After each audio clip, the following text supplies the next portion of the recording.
두 남성이 한 여성을 차례로 성폭행했는데도 검찰이 기소하지 않아 재판조차 받지 않았다.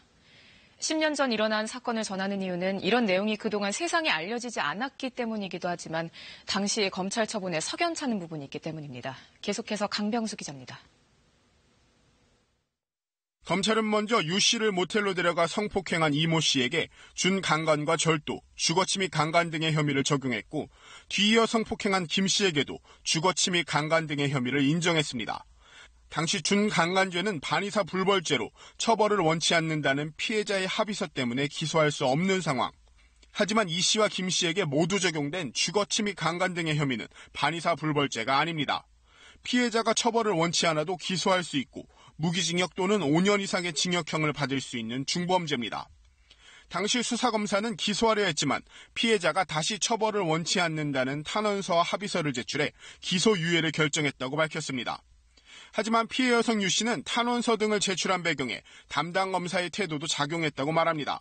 공정 받아갖고 납부한다니까 분할로 준다니까 이렇게 해라 그렇게 하고서 와갖고 너네 잘못했다 피해 이러면서. 그러나 담당 검사는 말도 되지 않는다며 검사가 합의에 개입할 상황이 절대 아니었다고 부인했습니다. 검사의 해명을 받아들이더라도 주거침 및 강간의 혐의를 기소하지 않은 건 이례적이라는 지적입니다. 굉장히 이례적인 것이다라고 평가할 수 있습니다. 그 법적뿐만 아니라 사회적으로도 용인하기 좀 어려운 부분이 아닐까 그런 생각이 드네요. 기소유예의 또 다른 이유인 범행이 우발적이란 판단도 논란의 소지가 있습니다. 중간간을 한 다음에 친구한테 전화를 하고 그 이에 절도를 하고 또 범행을 한다라고 하는 것 자체가 굉장히 재질이 좋지 않고. 담당 검사는 합의가 이뤄진 상황에서 피해자가 재판을 받으며 겪게 될 고통도 고려했다며 주거침 및 강간 등의 죄를 기소유예 처분을 하는 경우는 당시 종종 있었다고 밝혔습니다.